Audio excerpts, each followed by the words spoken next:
আসসালামু আলাইকুম রহমতুল্লাহ। দেশ এবং দেশের বাইরে যে যেখান থেকে আজকের এই প্রতিবেদনে ক্লিক করছেন সকলকে জানাচ্ছি আন্তরিক শুভেচ্ছা এবং অভিনন্দন। সুপ্রিয় দর্শক মণ্ডলী, আপনারা যারা এই ভিডিওতে ক্লিক করছেন আমি বিশ্বাস করি আপনারা সকলেই পিনাকি ভট্টাচার্যকে ভালোবাসেন এবং তার কন্টেন্ট দেখতে আপনারা খুব বেশি আগ্রহী। আজকে বাংলাদেশ স্বাধীন হয়েছে, কিন্তু এখনও কিন্তু পরিপূর্ণ স্বাধীনতা আসে নাই। দেশের ভিতরে সমন্বয়ক নিয়ে এবং উপদেষ্টা মণ্ডলীর ভিতরে যা কিছু হচ্ছে অনেক বড় ধরনের ক্রাইসিস ঢুকে গেছে। আজকে পিনাকি ভট্টাচার্য দাদা এমন কিছু প্রেডিকশন এবং এমন কিছু তথ্যবহুল কথা বলছেন, আমি মনে করি একজন দেশের নাগরিক হিসেবে আপনার সেই কথাগুলো শোনা দরকার। কারণ পিনাকি ভট্টাচার্য এ যাবৎকাল যতগুলো প্রেডিকশন তিনি করেছেন সবগুলো এখন সময়ের সাথে মিলে যাচ্ছে। আপনি কি এটার সাথে একমত পোষণ করেন? তাহলে অবশ্যই কমেন্ট করে জানাবেন। চলেন আজকের মূল ভিডিও শুরু করব। তার আগে যারা পিনাকি ভট্টাচার্যকে ভালোবাসেন আজকের ভিডিওতে একটা লাইক দিবেন এবং চ্যানেলে যারা নতুন আসছেন দয়া করে আমাদের চ্যানেলটি সাবস্ক্রাইব করে আমাদেরকে সাপোর্ট করবেন। চলুন শুরু করছি আজকের মূল ভিডিও। সম্মানিত দর্শক মণ্ডলী, পিনাকি ভট্টাচার্যর ভিডিও একটা মিনিট পরে চালাচ্ছি। আপনারা যদি তাকে ভালোবাসেন তার কথাগুলো শুনে যাবেন, আমি মনে করি শোনা দরকার। মানে যেই জেনারেল শেখ হাসিনাকে আনার জন্য এত চেষ্টা করছে 111-এ, সেই জেনারেলকে আজকে উপদেষ্টা পদে রাখা হয়েছে। চিন্তা করতে পারেন। আর পিনাকি ভট্টাচার্যর মতো একজন গুণী ব্যক্তিত্ব, যাকে দেশকে যার প্রয়োজন তাকে আনা হচ্ছে না, তাকে দেশে আনতে দেওয়া হচ্ছে না। বিপ্লবের মারা সারা কেন? যদি শাহাবুদ্দিন চুপ্পুকে না সরানো হয়। এটা কিন্তু পিনাকি ভট্টাচার্য লেখছে, আমি এখানে আপনাদেরকে প্রমাণ দিচ্ছি। এবং সেই সাথে চুপ্পুকে সরিয়ে প্রধান উপদেষ্টা করা হবে, রাষ্ট্রপতি করার কথা বলছেন ইউনূসকে। এটা কিন্তু তিনি আগাম কথা বলছেন। এবং উপদেষ্টা মণ্ডলীর ভিতরে যেভাবে ঢুকে যাচ্ছে মানে আওয়ামী লীগের লেসপেন্সার, তাতে এই স্বাধীনতা বেশিক্ষণ রক্ষা করা যাবে না। এবং সেই সাথে একটা গুরুত্বপূর্ণ তথ্য আপনাদেরকে দিই, আমাদের সেনা প্রধান তিনি নাকি অনেক আওয়ামী লীগ নেতাকর্মীকে একখানে রাখছেন এবং তাদের থেকে মোটা অঙ্কের টাকা নিয়ে তাদেরকে বাহিরে নেওয়ার জন্য একটা চেষ্টা চলতেছে। এটার দিকেও আমাদের সোচ্চার থাকতে হবে। চলেন দাদা যে কথাগুলো বলছে একটু মনোযোগ দিয়ে বর্তমান সময় নিয়ে এবং আগামী দিনগুলো নিয়ে একটু শুনে আসি। শত্রুকে পরাজিত করা বিজয়ের প্রথম ধাপ। যাতে আমরা সফলকাম হয়েছি, এই বিজয় ধরে রাখা, এর কাঙ্ক্ষিত সুফল সবার ঘরে ঘরে পৌঁছে দেওয়ার দায়িত্ব এখন আপনাদের কাঁধে। এতে বিফল হওয়া চলবে না। এই মুহূর্তে সারা দেশের শান্তি শৃঙ্খলা সাম্প্রদায়িক সম্প্রীতি নিশ্চিত করে আপনাদেরকে এই অগ্রযাত্রার সূচনা করতে হবে। আমি আশা করব সেনাবাহিনী কোনো বিলম্ব না করে ছাত্রদের এই উদ্যোগে সক্রিয় সার্বিক সহায়তা দেবে। এ বিষয়ে আমি হাসিনা পরবর্তী 72 ঘন্টার এপিসোডে বিস্তারিত বলেছি। ওয়াকার সাহেব, আমি হাসিনার পতনের পর যেই ঘটনাগুলো ঘটবে সেটা অনেক আগেই বলে রেখেছিলাম, সিস্টেমেটিক্যালি বলেছিলাম। আপনি এটা দেখবেন, টাইম করে সে অনুযায়ী ব্যবস্থা নেবেন। আমি আপনার কাজ অনেকটাই আগায় দিয়ে রাখছি।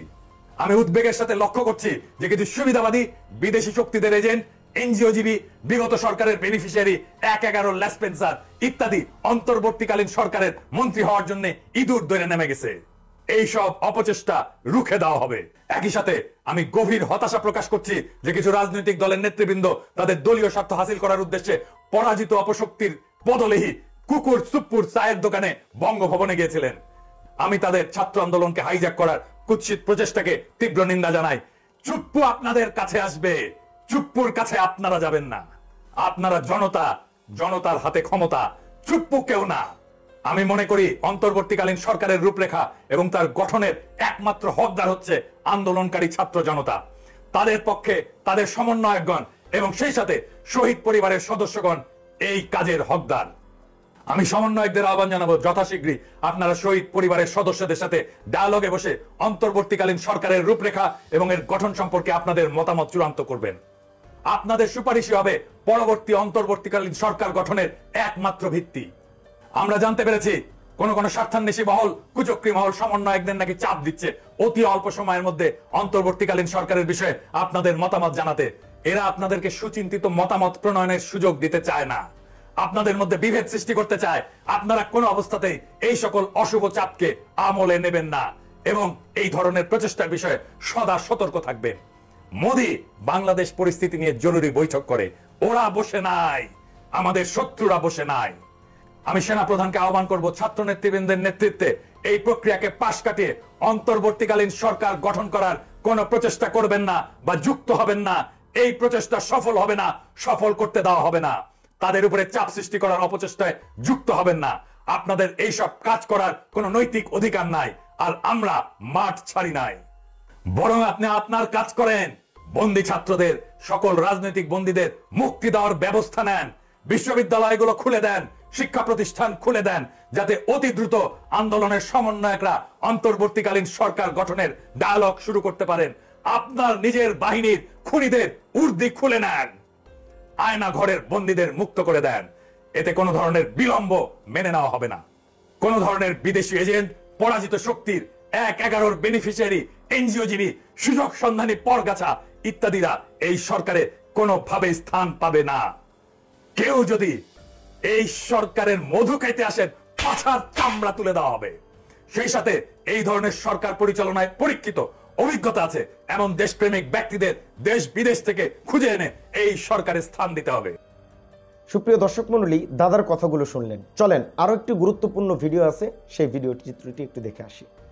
সুপ্রিয় দর্শক মণ্ডলী, ভিডিও চিত্রগুলো দেখছেন, পিনাকি ভট্টাচার্য এমন একজন রাজনৈতিকবিদের নাম, এমন একটা ভালোবাসার নাম।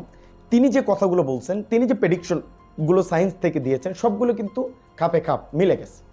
এখন চুপ্পুকে যদি সরানো না হয়, শেখ হাসিনা এবং জয় বাহির থেকে যে ধরনের কর্মকাণ্ড করতেছে, কারণ শেখ হাসিনা অনেক বড় রাজনীতিবিদ, তিনি কখন কি করে বসবেন এবং দেশটাকে আবার নিজের হাতে নিয়ে নেবেন, এটা যদি ঘটে যায় অবস্থা ভয়াবহ হয়ে যাবে। আর একটা শ্মশান ঘটতে যাচ্ছে বাংলাদেশে। যে অবস্থা হচ্ছে, উপদেষ্টা মণ্ডলীতে একের পর এক আওয়ামী লীগের লেসপেন্সার ঢুকতেছে। এইভাবে ঢুকতে থাকলে আমাদের স্বাধীনতা রক্ষা করাটা অনেক বেশি টাফ হয়ে যাবে। আপনি কি মনে করেন? এটা অবশ্যই কমেন্ট করে জানাবেন। আজকের ভিডিও পর্যন্তই। ভালো থাকবেন, সুস্থ থাকবেন। আসসালামু আলাইকুম রহমতুল্লাহি ওয়া বারাকাতুহু।